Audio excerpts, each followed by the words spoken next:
I would probably launch the web like 1 or 2 years in, so you could build that too, because it is a beautiful engine when you have long tail data that Google like. My take is, I think Vivino would have been better off if we had clearly said, web is on the sideline, it's there, we're going to leave it there, but we're not going to assign resources to it. In my book, it's one of the mistakes that we made. Yeah, good. I disagree. I mean, I think it was good because it just kept giving. But anyway, let's.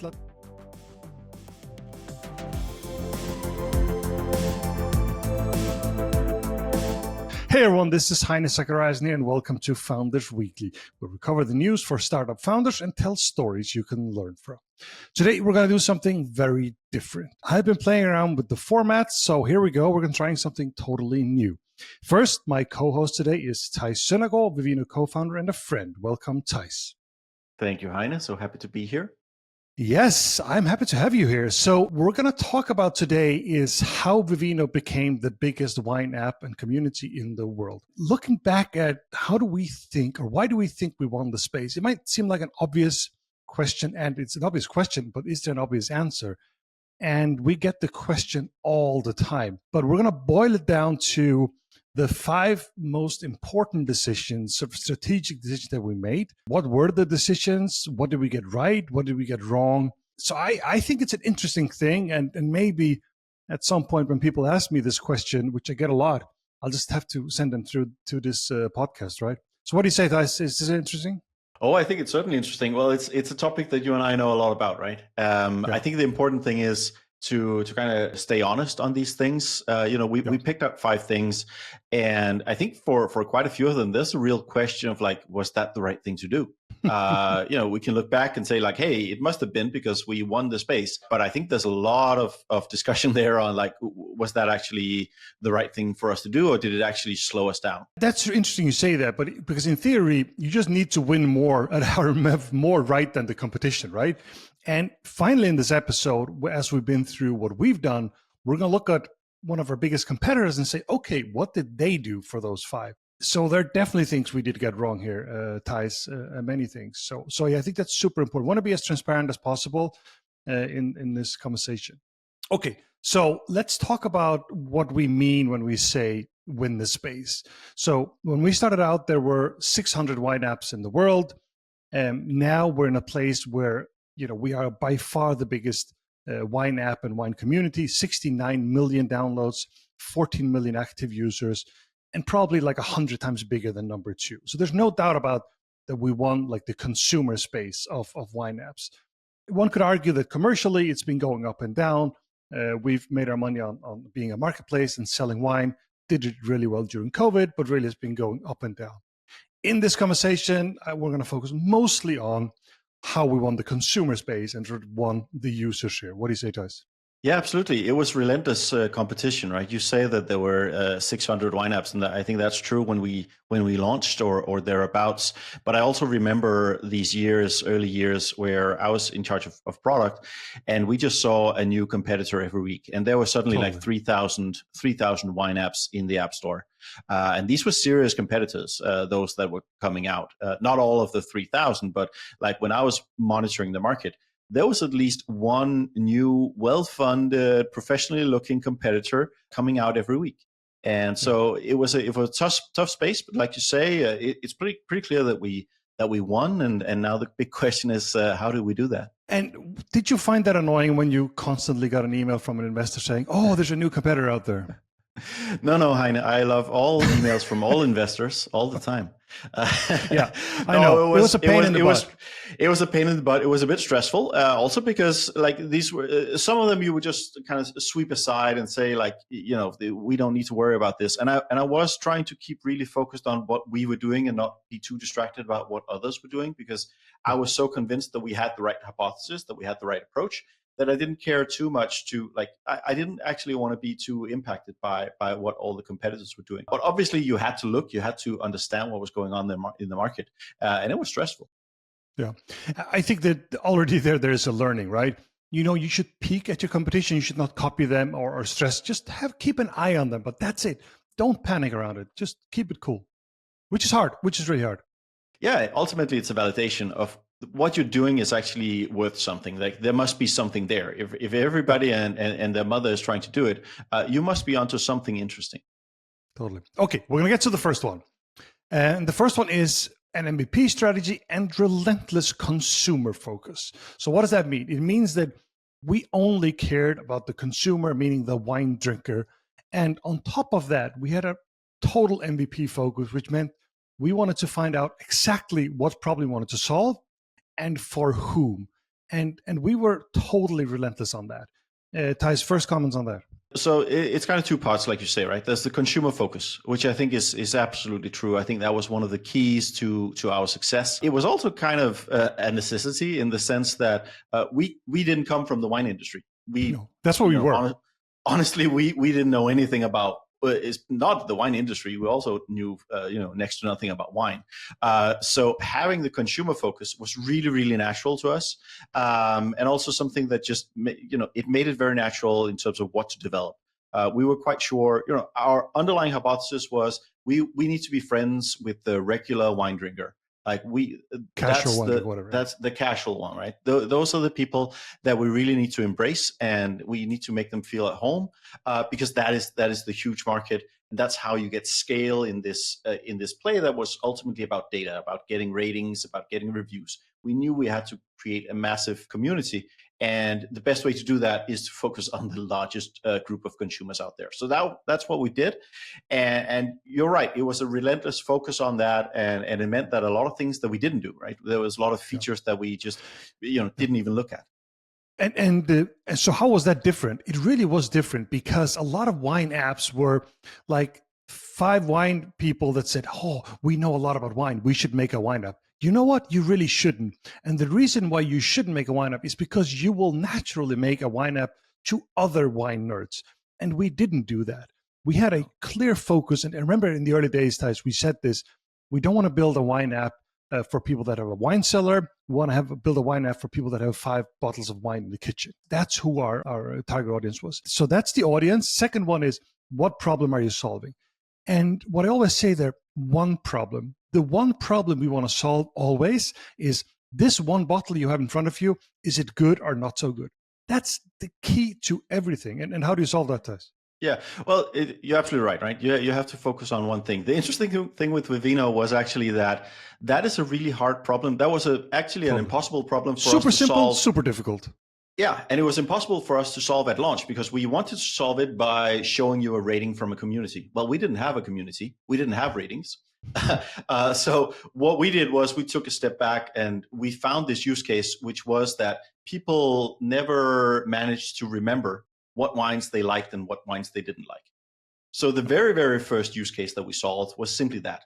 Like, we help you remember what wines are good and what wines are bad of the ones that you've tasted.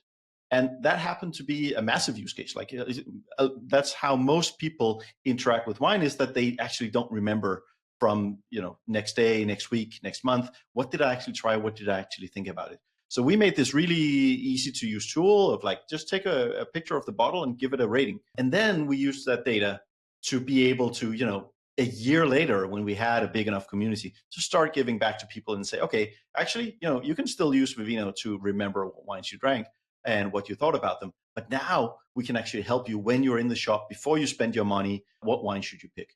This meant that we constantly focused on data, meaning gathering that data, we knew that was the key to success. If we're ever going to find out if this wine is good or not so good, then you have to focus on data. Get as much data in there as possible. But that also meant that there were other things we didn't do, Theis. Like, our app was really not very pretty in the beginning, right? It looked like shit, pardon my French. And Apple said, we're not going to, they didn't say that. They didn't say anything, but they ignored us totally, right? So they said, no, we're not going to feature you. And they featured all kinds of other apps that looked much better, but didn't have the data. But in the long run, we knew that we wanted to help people find the best wine, and the driver did that with data, not a beautiful app. Yeah. And I think here you can, you can push back on us a bit here and say like, okay, but so obviously this choice came at a huge cost. Like, especially back then, being featured by Apple was a big thing. Incredibly valuable. If you could get that, it was huge traction out of the gate. And we never got that. And you're right. I think one of the big reasons we didn't get that was that we really had a shitty looking app. We did not. We did not spend a lot of resources on design, and we did not spend a lot of time on like polishing things, neither from a tech perspective or from a graphics perspective. And I think that was definitely something that worked against us. But if you're asking me if I want to take one choice or the other, like I think we made the right choice. Yeah. But obviously it came at a cost. Like there were some free points there that we didn't take because we simply spent all our. But they weren't free, Theis. I think that's the point. They're not free. Yeah. You are taking resources from the data over to the design, and we decided to spend our resources on the data instead, right? Yeah. No, absolutely. I think there's a learning there. Yeah, go ahead. Yeah, absolutely. Which brings us to the other point. We talk about relentless consumer focus. The other thing that you mentioned was MVP. And, it sounds easy. It sounds obvious that you should do an MVP. I think, again, if we want to give ourselves a bit of pushback, what it also means is that you do things quickly. And when you do things quickly, you don't necessarily do them very well. You don't do them at a very high quality. And if you ask our CTO through the years of like what he thought about our approach to building, quick and dirty and just get it out there, he will say, well, yeah, that's great, guys. But I also spent the next 6 years together with the engineering team on cleaning up. Well, maybe that is what it took to win the race, Theis. So yeah, that's what I then normally tell him after giving him, a glass of wine and say, relax, is that, hey, we wouldn't have had the opportunity to clean up after ourselves if we hadn't, gained those advantages by making that mess. Like we wouldn't even have been in the game. You can say that, okay, we set ourselves up for a tough second half, but we actually managed to even get to the second half, right? Where a lot of our competitors just never got lost there. They were just done. Yeah. Okay. So Theis, when we look at this, MVP focus and relentless consumer focus, how do you think we did there, and did we make the right decisions there? So we're going to talk about 5 different things here. This is the first one, and this is actually the one where I think I would give ourselves the highest score. Like I'm really proud of what we did, especially in the early years, and what the team did there. I actually think we got this absolutely right. At least you can look at the result and say like, hey, you had a shit ton of competitors and none of them got as far as you did. You clearly won the consumer space there. And it was really about getting that early traction and getting ourselves into that place. And I think being focused on getting there quickly, doing the MVP, and just have a very, very sharp focus on what is the problem that we're solving. And all these other things are great, but we're not going to do them. I think that was a key part of our success. So, if you ask me how we were doing on that, I would give ourselves, a 9 out of 10 or even higher. Yeah. And I agree. And it's also something that is really, really hard because everyone pushes back. Why does the app look so bad? Why don't you do this? Why don't you do that? I said, no, we're focusing on the data right now. We think that's where you win it. And it's really not an easy thing to do with all the people around you. No, it was embarrassing. Like I remember a string of, parties and social get-togethers where I was there and people were like politely saying like, oh, it's pretty cool what you're doing with Vivino, but like, really? Should it look like this? Like, what about this bug? And like, this is not working. And the data wasn't perfect either. We were just pushing for Yeah, exactly. Oh, I just scanned this one. You got it wrong. Like there was so much pushback. Yeah. But you just you have to get through it because you're on the right track. You know the reasons for why things are that way, and you know that you're going to solve them when you get to it. Yeah. So learning here, focus like crazy. Look, solve one problem for a specific audience. Yeah. Focus on that 1,000%, and always do an MVP. Cool. We're going to get to the next one. So we were definitely an app-first company, but we also did web. So that's the next decision here. Should we have done that? Why did we do web and so on? So just to give you a little bit of background, we'd actually started with a website, and then so it sort of came with it, and then we started building the app. That's one of the reasons why it was there. And I always was in love with the web because I could see we were going to have some unique data. Google loves unique data, and that's going to drive us some traffic. However, conventional wisdom is that you should do as few platforms as possible. There's a cost to all of this. Even in the app space, you would say, look, do one app, do one platform, maybe iOS or Android only. And then when you have something, you expand. We did not do that. What do you say about that, Theis? Yeah, I think you're absolutely right, and I think this is probably one of the things where it kind of points to I wouldn't call it co-founder misalignment, but you and I were definitely looking differently at this thing, Yeah. right? And I think it's a good example of that, then resulting in us putting ourselves between two chairs. Because in my book, what ended up happening was that we took away resources from the app, but then we didn't apply them full-heartedly and correctly for web. So we tried to do web, but we didn't do it properly. We did minimum web, and you would say. But we still spent significant resources on it. And maybe we should just give a background on like why it did make sense. So the thing about the website actually gave us massive advantage in the beginning, because what happened with the website was that it was launched really, really early, like in 2008. And it used that time to build up some Google traffic. And it actually gave us, in the beginning, like roughly 500 to 1,000 installs a day, which is massive when you don't have anything. And none of the competitors had that, right? They put an app in the App Store and then nothing happened. They didn't get any downloads. They had to buy all these downloads, which was pretty expensive. And we got like 500 to 1,000 installs for free every day, because you'd had the vision to kind of say, well, actually, let's start on the web. Let's build that traffic. Then we pivoted to an app, which was absolutely the right choice. But that kind of leftover, where we were like, everybody was looking at the website and be like, oh, why did you even do that? Why did you waste time? But it actually gave us a really big advantage in the early days. So obviously you were in love with the web because this was, your baby, and it was hugely impactful to us in the beginning. But then I think the question always became like, then what? What do we do with, what is the value that the website brings us now? Because we quickly got into a position where we had 300, 500,000 installs per month. So now suddenly the weight of what the web gave us, it was less important. But we spent a lot of resources because we were always like, oh, we really should try to make a feature parity between the platforms, and we should be doing this and so on. And like I said, I think you and I looked at it differently, and I think the web team in Vivino would agree when I say honestly that I always had a hard time embracing fully the value that the website could give us. And I think it's interesting, when you have two people like you and I, we look at it differently. And I think we ended up between two chairs. What do you think? Yeah, that's the problem. We ended up in, in a perfect world, here's how you do it. You actually focus on the app. And then because of this unique data play, I would probably launch the web like 1 or 2 years in, so you could build that too, because it is a beautiful engine when you have long tail data that Google likes. It's just this constant engine. And I'm going to give you a little bit of a cliffhanger here, because later when we talk about competition, I'm going to talk about a specific story, because I spoke about one of the competitors about this particular subject, and the web came up. So with the story we had, that we built something already, why not leave it there?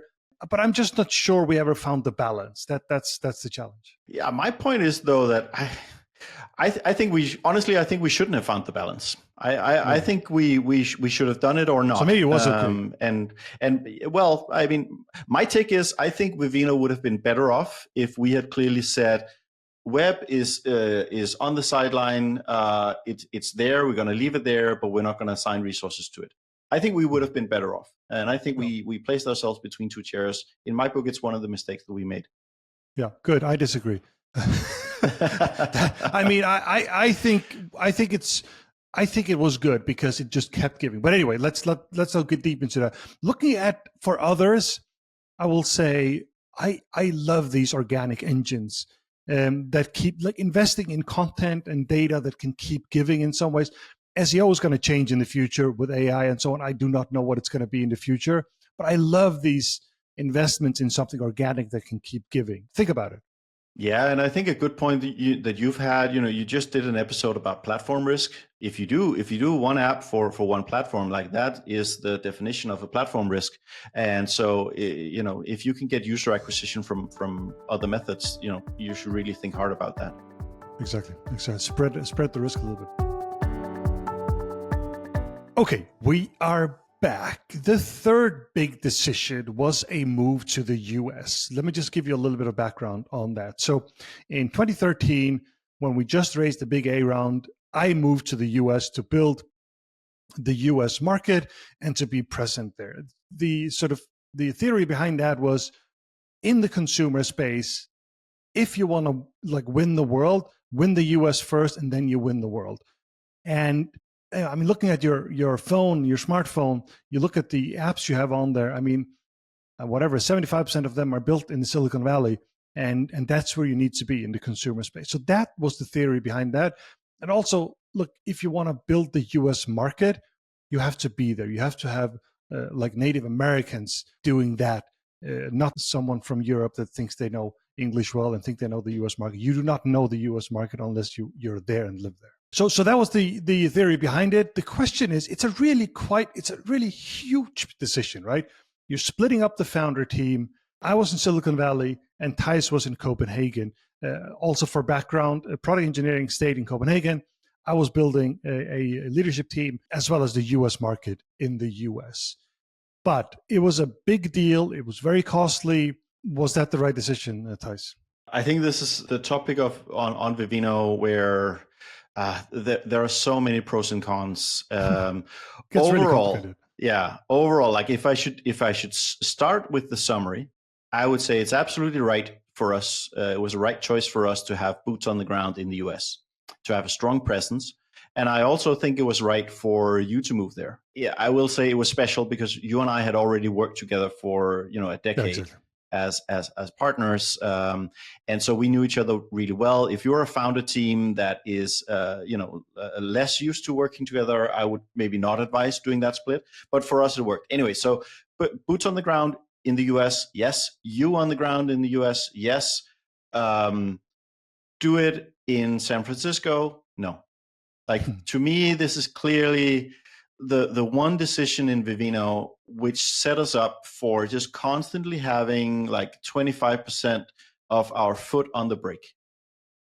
We won despite of this, not because of it, is my take on it. And it's simply because of the time difference. I'll say one more thing before I give it to you, Heini, on why I think that is. Because I went through so many people trying to work together between our San Francisco setup and the Copenhagen setup. And in the beginning, I thought the problem was the people. I thought that we'd hired the wrong people, that they were not trying hard enough, that it was just, unfortunate that we had these two people that just didn't work out. But I went through so many combinations of so many people trying to make this work, including myself with a bunch of people, but also lots of other people trying to make it work with each other. And it just failed and failed and failed and failed. And it comes down to the fact that you had simply no overlap in working hours. And it's 9 hours just to be. It's 9 hours time difference, which means that one of you is going to be busted when you have the meeting. It's either super early morning for you or super late evening, or you've already been working for 7 hours and you're tired. And it's just not, it just doesn't work out over the long run. So in my book, we should do the US, but we should not have been on the West Coast. We should have been on the East Coast. That's my take. What do you think, Heini? Was it right or wrong? It's a really good question. So one of the reasons we went was, one thing was the consumer side, and you could argue if it was only the consumer side, East Coast would be fine, and the restaurant scene, the wine scene is quite strong there, right? But the West Coast has two things. It's Silicon Valley and it's Napa Valley, and we put ourselves in the middle of that. In San Francisco, Napa Valley to the north, Silicon Valley to the south, we were in the heart of it. And one of the things we wanted to do was also raise money in the US. We ended up raising a tiny bit of money in the US, not a lot. We raised most of our money in Europe. But with that premise, if raising money is your number one priority, Silicon Valley is the right place to be, right? San Francisco is the right place to be. So that's what makes it tricky. At the same time, I've seen all this pain of time difference. It's very, very difficult. I'm going to push back on you on the funding, both because we actually never, like you said, we didn't raise money in the US, and we tried, but we failed, and we raised money from European investors mainly instead. So we went there and we failed, and also this was a few years ago. By now, the ecosystem is even more mature in Europe. And I Totally. would say if you're a European founder, I would go a long way to try to make it work where you are.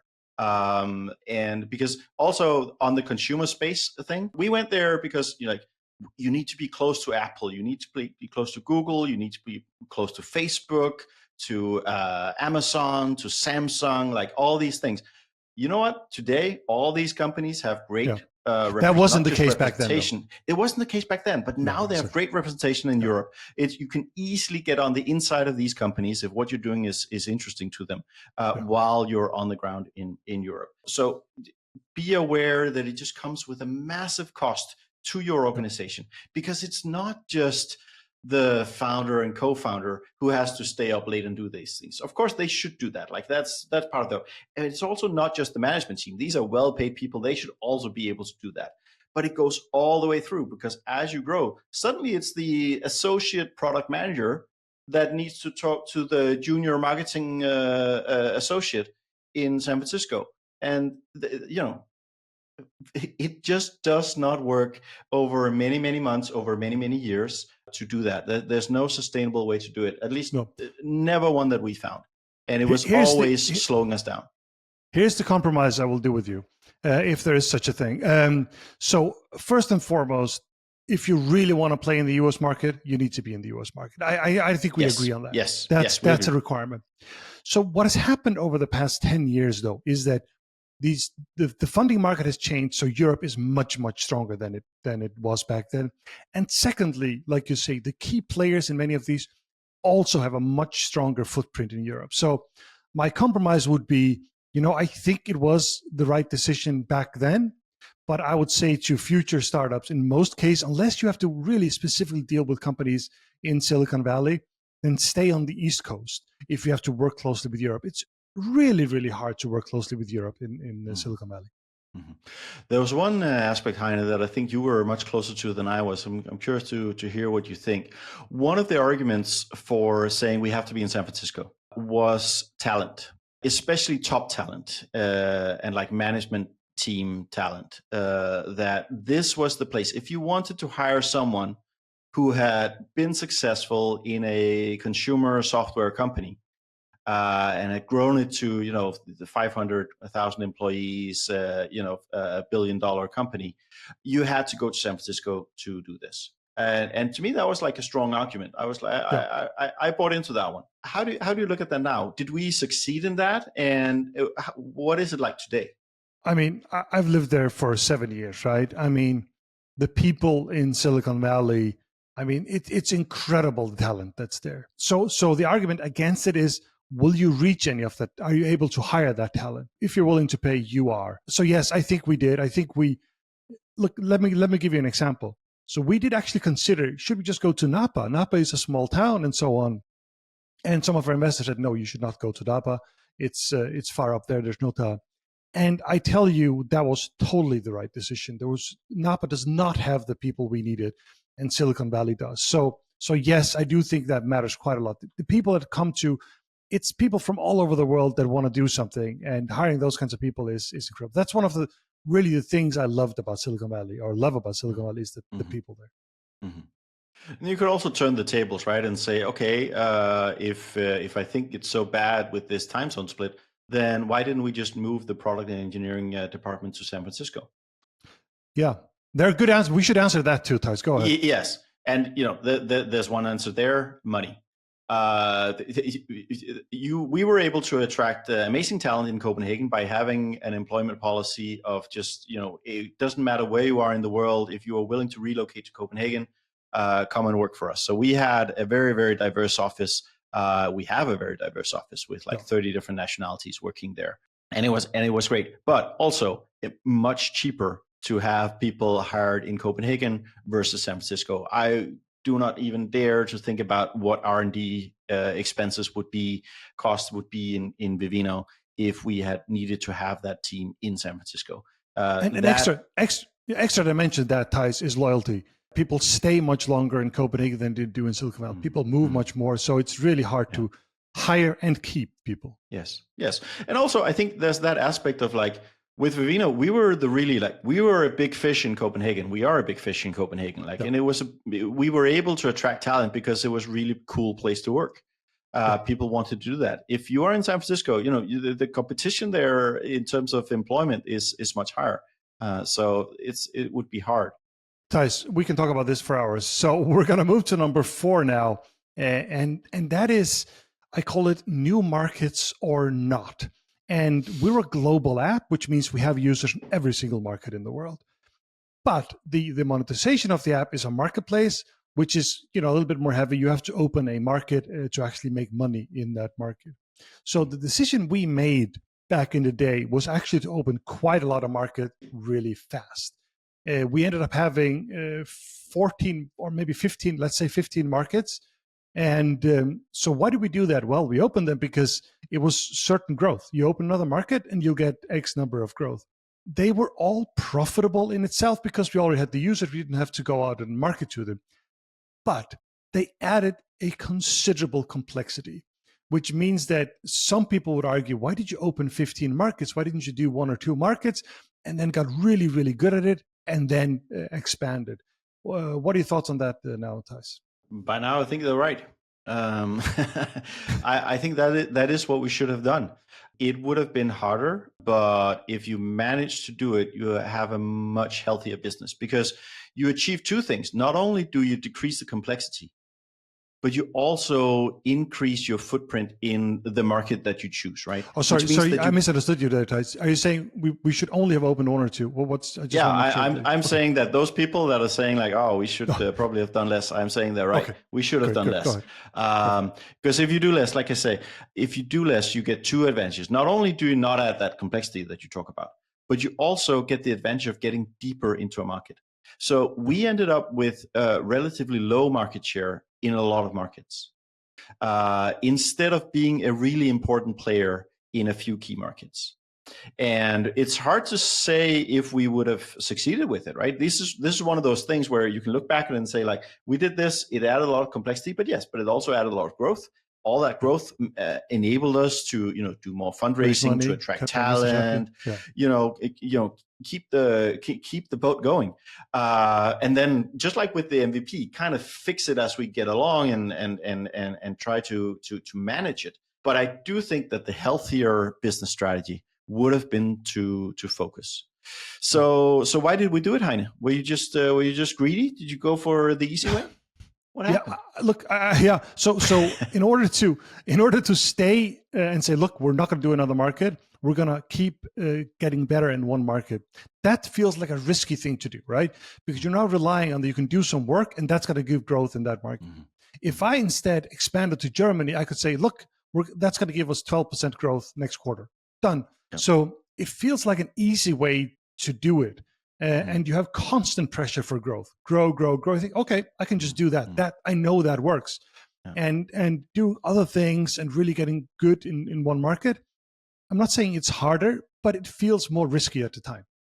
So, Heine, it sounds, if I read between the lines here, it sounds like there was also external pressure, let's say from investors and others, to kind of keep the growth going. So I'll turn it around for you and say, if you were running Vivino, which you were, and there were no investors, it was just you calling all the shots. You had 100% of the cap table. You didn't answer to anyone. Would you have done the same? I honestly think there's a really good chance that I would be tempted to do the same. Then the question is, what was the right thing to do? And looking back now, look, I honestly, I don't know for sure. But another strategy could have been, look, we had a big office in Copenhagen, and then you had the US market, which is massive. US market is plus 40% of Vivino right now. So what you could have done is do Denmark, and then add the US and nothing else. I mean, that could be, honestly, I'm not 100% sure what the right thing is, honestly.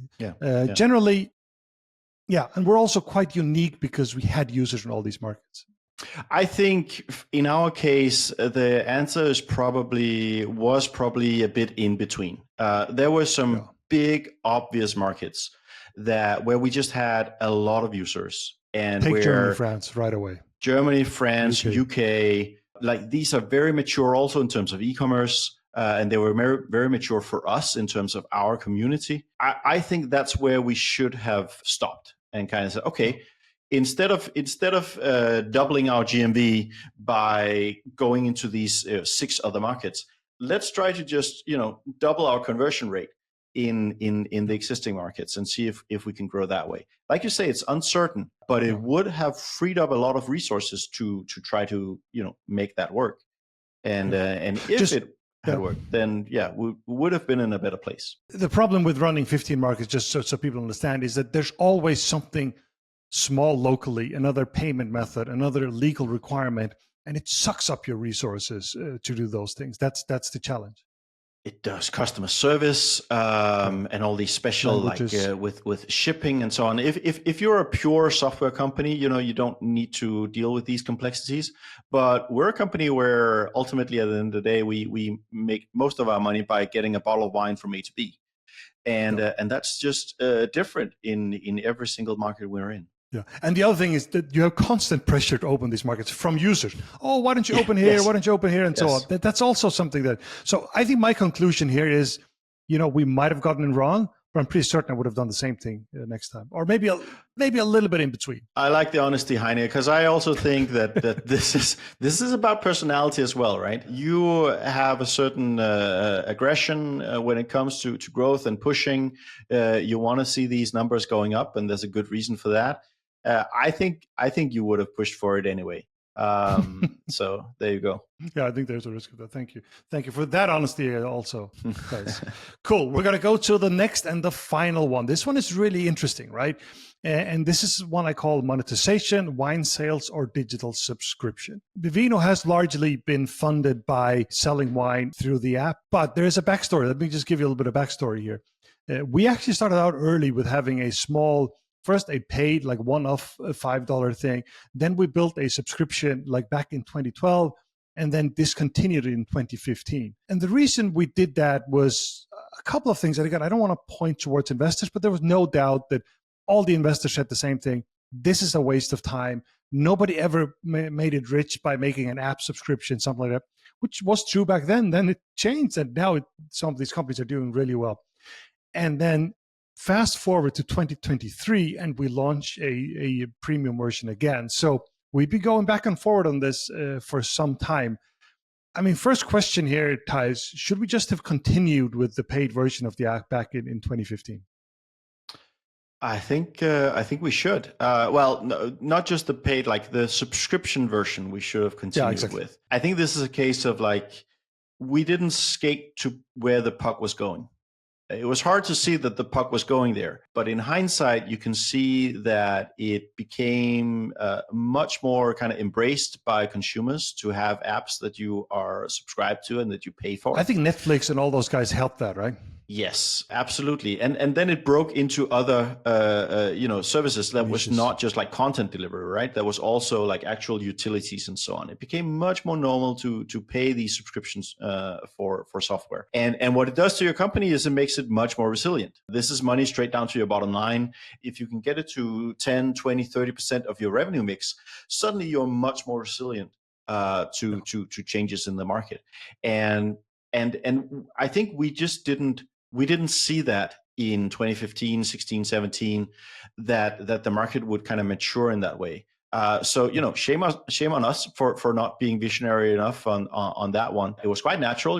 There were very good arguments for it, right? Why do you want to put up a paywall in front of your users and take away the best features and slow down growth, maybe? And slow down growth and take those users away. If you sell just one bottle of wine to that user, you're going to make the same as what you did on the subscription. So why don't you just like push for maximum usage of the app? This is a great argument. It makes a ton of sense. And that's what we told ourselves. And when the wine sales has no upper limit, right? If someone spends $10,000 a year, you get a marketing fee on that. That's quite substantial. Yes. But like clearly, look, I think we got this wrong. Like just to be, I'm not saying in the moment we should have seen it. It was probably hard to see at the time, but we got this wrong. We should have just kept going with the digital subscription. Yeah, that was a mistake, I think. Absolutely. So, what do you think? What do you think it? What do you think it cost us? Yeah. So one of the things with wine sales is also that it goes up and down, which was incredible once COVID hit. Right. We did 100% growth. Things went incredibly well, and then they came down again. So it cost us a more predictable business. It has made us harder to run the business. The good news is now that we launched in 2020, just under a year ago, we did launch a new Vivino Premium, and it's going incredibly well. We crossed 100,000 subscribers just now, active subscribers. So this is also why I so confidently say this. It's because I really know, well, like there is a demand for this, and if you build these things, they will pay for it. Yeah, absolutely. Cool. I just want to add to that, that we also have another revenue stream, which is partnership and advertising, and that's also going really well. It's a big part of. But this was like a bigger dilemma: is do you only bet on the wine sales and digital subscription? With that, we're gonna take a short break, and it's gonna get interesting when we come back. We're gonna talk about the competition. How did they do with these 5 dilemmas? We are back. So the question now is, what did the competition do? And we're going to talk about one competitor, and they're called Delectable.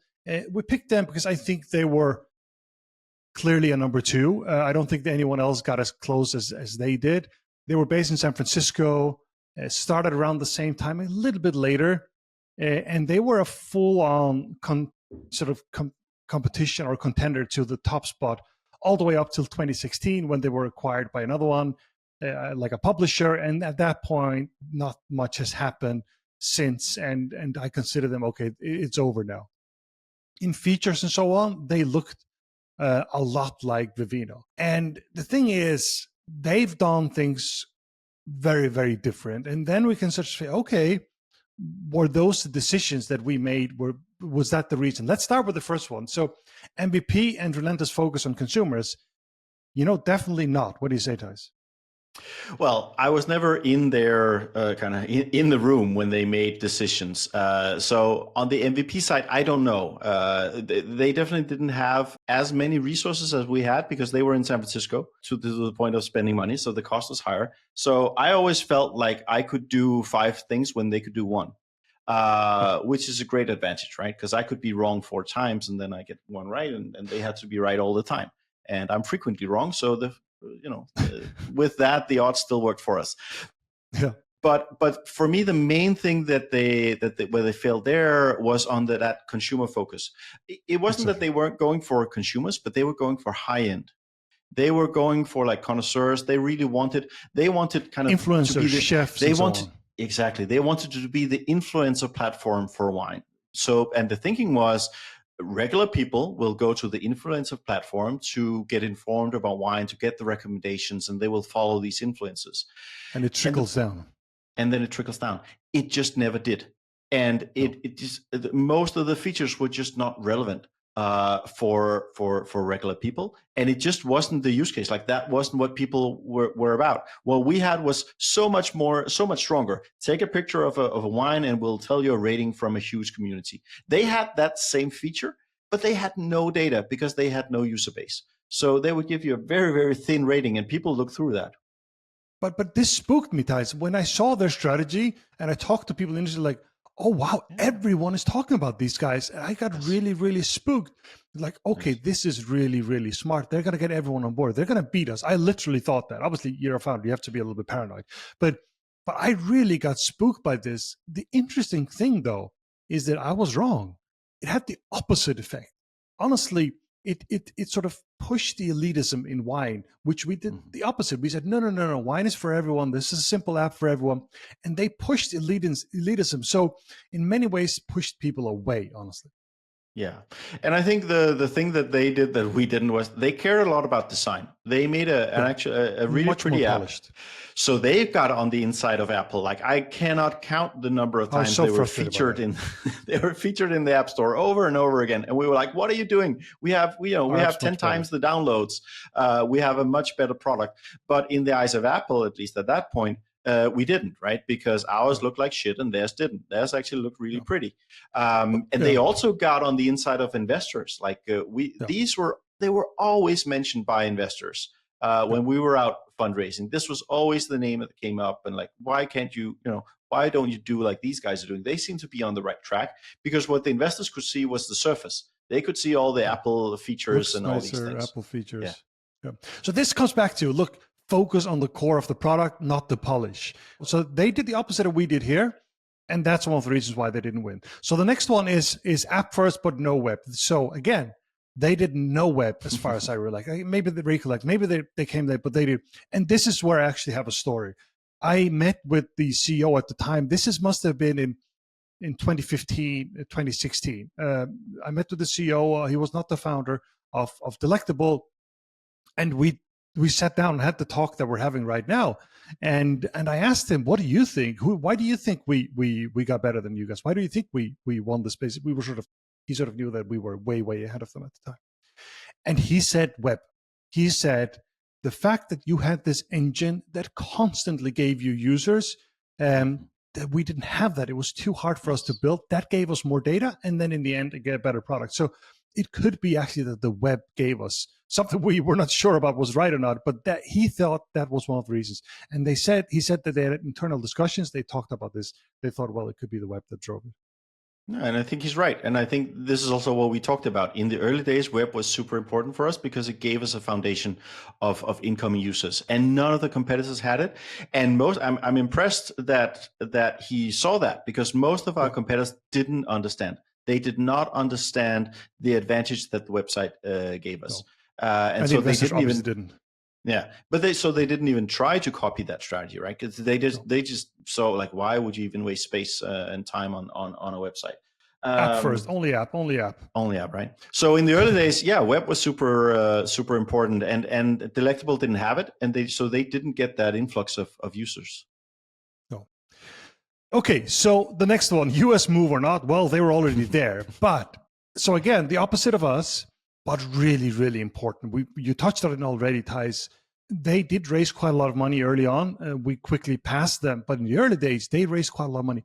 But the problem is things cost more in Silicon Valley. So we got more out of it. What do you say? Yeah. No, absolutely. Obviously, there's money. And also there's also the other fact of it kind of left Europe completely open to us, right? Yeah. We were the only game in town when it came to Europe. And so we just had that mass. And when you want to create, an average rating of a wine, you need a big community. It doesn't really matter where in the world they are, as long as they are a wine enthusiast that kind of, look at wine in a similar way. So if we had a rating from a European, that's perfectly fine to use in the US market. Yeah, so we had that going for us, and they were only focused on the US. So we just had an advantage there. But ultimately, like you say, I think it's down to cost. They just had a much more expensive team, and it was much more expensive for them to scale. And we didn't have that. We could get a lot of mileage out of the Copenhagen office. Yeah, totally. So I think that was key. The other thing which is important here is that, yes, US is the biggest wine market in the world, but Europe combined is much, much bigger than US, right? Mm-hmm, mm-hmm. So actually France is smaller than US as a wine drinker, but it's almost as big. So the frequency of drinking wine in France is really, really high, and they totally ignored that, which left Europe open for us. Okay, so the next one might be the only one where they did something different, but maybe they got it right, and that's the new markets or not. So they were basically only in the US, and that's was true commercially too. What do you say about that, Theis? Well, I actually doubt they ever had the dilemma. The advantage of being US native. It just came about. That was just it, right? Yeah, exactly. Yeah. And the advantage of being US native is that you have a massive home market, and you can grow that, and you can reach a massive scale just there, and then you start look at internationalization. Whereas if you are founders from Denmark and Faroe Islands, like you don't have you can't get to day 2 without doing internationalization. So I don't think they were kind of in that space, and I think it was an advantage for them. They didn't win. Yeah, I mean that's the point, right? That's the point. Yeah, it might have been a conscious choice, but it was an advantage. yeah, it wasn't enough for them, but I think it was good for them. Yeah, totally. I agree. So this is the one where they might not have decided it, but for them, that was a strength. I mean, but then the other side, the cost side, was a problem. So it's a little bit complicated. But on the commercial side, they were sitting on the biggest wine market in the world. Everyone speaks the same language. An incredible strength on their side. So the fifth one here is monetization, wine sales or digital subscription. And they ended up doing wine sales only. So they did the same as far as I know, Theis. I don't know if I'm wrong here, but that's how I remember it. They did wine sales only. So they did the same as us. And we by now probably think that was a mistake for us and them. Well, I think also just fundamentally for them, it was really hard to do the wine sales because they didn't have the scale, right? Yeah, exactly. We waited many years before we did the wine sales truly at scale because we knew that we needed to have a huge audience before it made sense. They never reached that scale. So they tried then to do this business model that just didn't fit them. They couldn't get enough volume in for the partners to really be interested long term. And so you try to do something that's just a mismatch with the fundamentals you have. And so maybe it would have been better for them to try to go the completely digital route, right? Or maybe think in other ways of doing it. If they had been successful in being the influencer platform, they should have looked much more towards what do those platforms do? Well, they do advertising and they do reach and so on. They take money from the influencers to give them reach. But volume is also a problem there, right? And volume is a problem there, right? The influencer campaign didn't really work because what happened with the wine influencers was that they were saying like, Delectable, this is nice. Like, I like the app. I wish this worked because you were doing so many things for me, but I'm going to go to Vivino because that's where the audience is. Oh, exactly.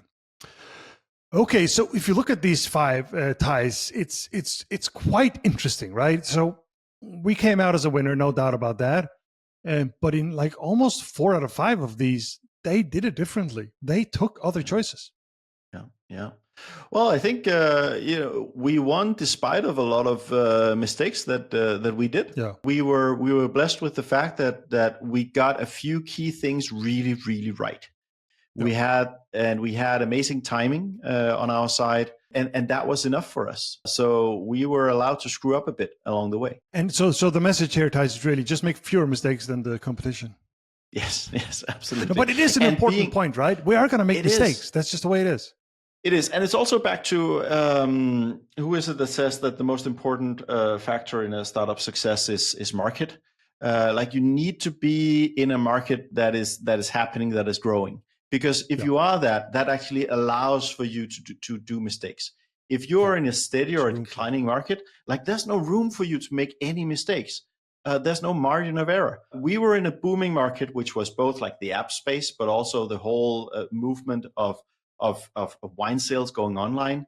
We got those timings exactly right, and that worked to our advantage. And then we just made less mistakes than the rest of the people out there. Yeah, I think that's going to be our final comment, Theis. Thank you very much. This was a lot of fun, I must say. And we do this, obviously, when we drink and have fun together, but we've never done it in a structured way like this. I think it was quite interesting. Thank you very much. Thank you, Heine. Next time we get drunk together, it's going to be boring because then we have nothing to talk about. That's true. We've come to the end. Please make sure you follow and subscribe wherever you listen to podcasts. And please leave a review and a rating. It really helps. For all of you on YouTube, please make sure you check out Raw Startup, where you'll find a lot of good videos about how to build a startup. This has been Founders Weekly. Now stop listening and go build something.